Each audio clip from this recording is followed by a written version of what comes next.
Shambhu border पर शनिवार को भी बवाल। किसान तीसरी बार भी बॉर्डर नहीं कर पाए पार। दिल्ली कूच पर अड़े किसानों पर ताकत का इस्तेमाल। शंभू बॉर्डर पर बैठे किसान तीसरी बार भी बॉर्डर पार नहीं कर पाए।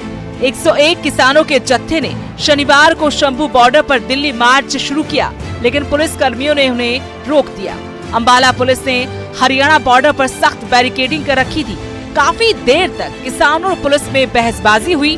किसान आगे जाने देने की मांग करते रहे, लेकिन पुलिस ने कहा कि अगर दिल्ली में धरने की अनुमति है तो दिखाइए, नहीं तो लौट जाइए। किसानों ने कहा कि दिल्ली जाने के लिए कोई अनुमति नहीं चाहिए। किसानों ने बैरिकेडिंग हटाने की भी कोशिश की, जिसके बाद पुलिस ने आंसू गैस के गोले छोड़े और वाटर कैनन का इस्तेमाल किया, जिसमें कई किसान घायल हो गए। इसके बाद दिल्ली चलो मार्च को स्थगित कर दिया गया। किसान मजदूर मोर्चा के नेता सरवण सिंह पंधेर ने कहा कि शंभू बॉर्डर पर पुलिस की तरफ से सुरक्षा हस्तक्षेप के बाद रोके गए 101 किसानों के जत्थे को सरवण सिंह पंधेर ने देश भर में ट्रैक्टर मार्च करने का आह्वान किया, तो कहा कि 16 दिसंबर को पंजाब को छोड़कर देश के बाकी राज्यों में ट्रैक्टर मार्च होगा। इसके बाद 18 दिसंबर को 12 बजे से लेकर 3 बजे तक पंजाब में हर जगह रेल रोको आंदोलन किया जाएगा। 18 तारीख को 12 बजे से लेके 3 बजे तक, 18 दिसंबर को 12 बजे से लेके 3 बजे तक पंजाब में केवल पूरी तरह रेलें जाम की जाएंगी और हम पंजाब के पूरे किसान, मजदूर, नौजवान, व्यापारी, रेडी फड़ी वाले, विद्यार्थी, मुलाजम सभी तबकों को अपील करते हैं। जगजीत सिंह डल्लेवाल का जो अमर अनशन है वो मांगे पूरी करे, जीत में मोर्चे को बदलना है। उठिए 3 करोड़ पंजाबियों, आपको ये चैलेंज है। कोई भी पंजाब का कोना नहीं छूटना चाहिए जहां रेलें जाम नहीं होनी चाहिए। रेल रोको अकेला पंजाब में होगा, ट्रैक्टर मार्च पंजाब से बाहर के अन्य राज्यों में होगा। वहीं शनिवार को किसान कांग्रेस के कार्यकारी अध्यक्ष बजरंग पूनिया भी शंभू बॉर्डर पहुंचे। इस मौके पर न्यूज 18 से एक्सक्लूसिव बातचीत में बजरंग पूनिया ने कहा कि वो किसानों के साथ खड़े हैं, उनके मुद्दों की लड़ाई में उनके साथ हैं। बजरंग पूनिया ने कहा कि हरियाणा और केंद्र सरकार किसानों के साथ दोहरा बर्ताव कर रही है। देखो, वो आप लोगों को दिखाइए कि भाई जो सरकार बोल रही है करनी और कथनी में क्या फर्क है। जो भाजपा बड़े बड़े वादे कर रही है, हम जाने से नहीं रोक रहे, हम तो खून बरसा रहे हैं। आपने देखा अभी 7 से 8 किसान घायल हो चुके हैं अभी तक। तो ये असली चेहरा है जो बीजेपी सरकार बोल रही है कि भाई हम किसान हितैषी हैं। तो ये किसानों के प्रति रवैया उनका, उनके ऊपर आंसू गैस के गोले छोड़े जा रहे हैं, उनके ऊपर गोलियां चलाई जा रही हैं, जहरीली गैसें छोड़ी जा रही हैं। मुझे नहीं लगता कि माननीय सुप्रीम कोर्ट का भी ये कोई निर्णय लिया तो उसका सम्मान करती है सरकार। आप देख सकते हैं कि कैसे बल प्रयोग किया जा रहा है किसानों पे। माननीय सुप्रीम कोर्ट ने बोला कि भाई शांतिपूर्ण तरीके से आप बात करिए, तो उसके बाद ये चीजें की जा रही हैं। तो इसमें हम बोल नहीं सकते कि भाई ये देश में कोई कानून व्यवस्था की चीज को भी मानते हैं। ख्याल रहे, किसानों ने इससे पहले भी 2 बार दिल्ली कूच का प्रयास किया था, लेकिन दोनों बार हरियाणा पुलिस ने उन्हें आगे बढ़ने से रोक दिया। शनिवार को भी वो दिल्ली कूच करने में असफल रहे। पंजाब किसान एमएसपी पर कानूनी गारंटी समेत तमाम मांगों को लेकर फरवरी से शंभू बॉर्डर पर बैठे हुए हैं। न्यूज 18 के लिए शंभू बॉर्डर से रवि मिश्रा और नितिन अंतल की रिपोर्ट।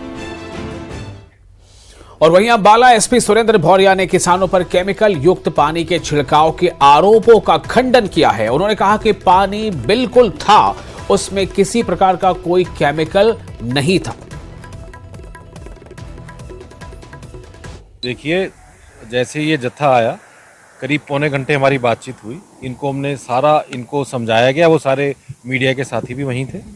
और बातचीत के दौरान ही कुछ जो शरारती तत्व बीच में थे उनसे जाली ज़बरदस्ती तोड़ने की कोशिश की गई। केवल पानी की बौछार और बिल्कुल प्लेन वाटर, ये बिल्कुल गलत आरोप है और मिसगाइड करने की कोशिश की जा रही है कि केमिकल का पानी यूज़ किया गया।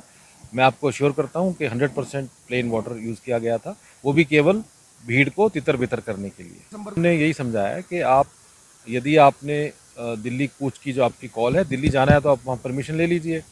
इसके अलावा जो आपकी डिमांड्स हैं उसको सुनने के लिए माननीय सुप्रीम कोर्ट द्वारा एक हाई पावर्ड कमेटी बनाई गई है और कल भी माननीय सुप्रीम कोर्ट में हियरिंग हुई है। आप सबको पता है एक आदेश भी आया है और 18 तारीख को जा रहा है स्टेटस कि रिपोर्ट अगली भी कमेटी रणनीति को आपस में बैठकर तैयारी कर बनाई जाएगी। फिलहाल हरियाणा पुलिस और सिक्योरिटी जितने भी थे बॉर्डर पर वापस अपने स्थान पर पहुंच गए। हालांकि जो सिक्योरिटी थी वो लगातार जस की तस है, लेकिन जो एक्स्ट्रा फोर्स बुलाई गई थी वो आप देख सकते हैं कि वो आपके सामने वापस जा रही है। गाड़ी भी वो सामने इतनी भारी सुरक्षा बल के साथ पुलिस की मौजूदगी में किसान आगे जाने की ज्यादा नहीं वो कर पाया। थोड़ा सा प्रोटेस्ट किसान ने जरूर किया, लेकिन उसको भी अब पुलिस ने नाकाम कर दिया। अब अगली रणनीति इनकी क्या होगी ये क्या पाना भी मुश्किल है। उनका खुद ये बयान आया, बताया जा रहा है कि अगली रणनीति वो बैठकर बनाएंगे कि किस तरह से अगला मोर्चा फतेह किया जाए, किस तरह से दिल्ली कूच किया जाए। फिलहाल आज का धरना यहीं पर स्थगित कर दिया गया और सभी सुरक्षाकर्मी वापस वहां से लौट आए। कैमरामैन राहुल के साथ कृष्ण बाली, न्यूज़ 18, शंभू बॉर्डर, अंबाला। और किसानों के दिल्ली कूच पर हरियाणा के परिवहन मंत्री अनिल विज का बयान सामने आया है। अनिल विज ने कहा कि किसानों का मामला सुप्रीम कोर्ट में चल रहा है और सुप्रीम कोर्ट ने किसानों को कुछ समय के लिए आंदोलन स्थगित करने को कहा है। ऐसे में किसानों को सुप्रीम कोर्ट की बात माननी चाहिए। देखिए, सुप्रीम कोर्ट इनकी सुनवाई कर रहा है और सुप्रीम कोर्ट ने ये भी कहा है कि कमेटी के साथ वार्ता ठीक हो रही है, लेकिन कुछ समय चाहिए। और सुप्रीम कोर्ट ने इनको ये भी कहा है कि इनको कुछ दिन के लिए अपना आंदोलन स्थगित कर देना चाहिए। मेरी राय में किसानों को उच्चतम न्यायालय की बात को मानना चाहिए। और आपको बता दें कि कैबिनेट मंत्री कृष्ण लाल पंवार ने भी किसानों के आंदोलन पर सवाल खड़े किए। उन्होंने कहा कि पीएम मोदी और नायब सिंह सैनी की सरकार किसानों के हितैषी हैं। कांग्रेस के नेता हार के सदमे में हैं जो किसानों के मुद्दे पर अनाप शनाप बयानबाजी करते हैं। भारतीय जनता पार्टी और देश के प्रधानमंत्री नरेंद्र मोदी किसान हितैषी हैं। जिस प्रकार से देश में 12 करोड़ किसानों को किसान सम्मान निधि के नाम से उनको 6,000 रुपये के खाते में भेजने का काम किया और माननीय नायब सैनी 14 फसलों पर MSP पर फसलें किसानों की खरीद की हैं और किसानों को आश्वासन दिया है कि किसान जो भी फसल उपजाएगा सरकार उसको MSP रेट पर खरीदेगी। तो इसलिए सरकार किसान हितैषी सरकार। और करनाल में प्रदेश के शिक्षा मंत्री महिपाल ढांडा ने पंजाब के आप सरकार पर निशाना साधा। उन्होंने कहा कि पंजाब की आम आदमी पार्टी की सरकार निकम्मी और नकारी है। आम आदमी पार्टी ने किसानों के साथ धोखा किया है। ढांडा ने कहा कि पंजाब सरकार को हरियाणा से सीखना चाहिए कि कैसे हरियाणा सरकार सभी फसल MSP पर खरीद रही है। पंजाब की सरकार ने किसानों के साथ छलावा किया, धोखा दिया है। सरकार बनने से पहले ये लोग कहा करते पंजाब में कि भाई हमारी सरकार बना दो, हम धरती उछल देंगे, पता नहीं क्या क्या कर देंगे।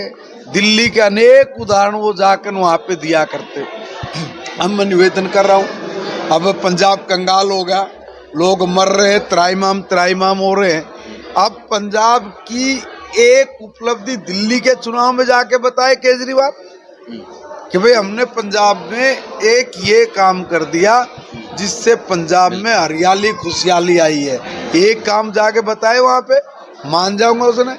पंजाब के किसानों को, गरीब को, मजदूर को इन आपके लुटेरों ने लूट लिया, कंगाल कर दिया और उनकी हालात ये होगी कि वो सड़क पर उतर के आगे।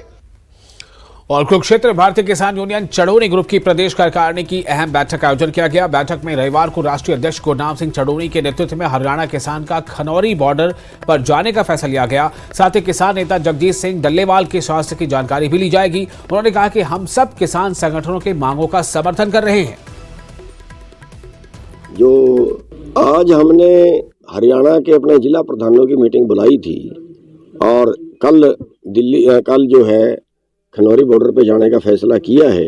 हमारा पंजाब का भी पूरा जो संगठन है, सारे पदाधिकारी वो भी आएंगे और हम भी जाएंगे। जो कैथल से खनौरी रोड पे एक गुरुद्वारा है, नीम साहब गुरुद्वारा, वहाँ पे इकट्ठे होंगे। 10-10:30 बजे का टाइम वहाँ पे सबको दे रहे हैं और वहाँ से फिर हम खनौरी बॉर्डर पे जाएंगे। और वहाँ जो डल्लेवाल जी हैं वो कई दिन से भूख हड़ताल पे, उनकी हालत खराब हो गई है, तो उनका पता भी वहाँ पे लेंगे और अगली रणनीति भी वहाँ पे तैयार करेंगे और कोशिश रहेगी कि सारा एसकेएम जो है वो इकट्ठा होकर आंदोलन लड़े। वहाँ जाने के बाद फैसला लेंगे, क्योंकि एक एक से ये आंदोलन नहीं लड़ा जाएगा। अगर अकेला अकेला आंदोलन लड़े तो जितने लोग पहले आंदोलन में शामिल थे वो किस तरह से इस आंदोलन में शामिल हो सकते हैं, इस बात पे चर्चा करेंगे और फिर आगे की रणनीति वहाँ पे जाके बनाएंगे। और फिलहाल एक छोटा सा ब्रेक लेते हैं। ब्रेक के बाद खबरों का सिलसिला जारी रहेगा। आप बने रहे न्यूज़ 18 के साथ।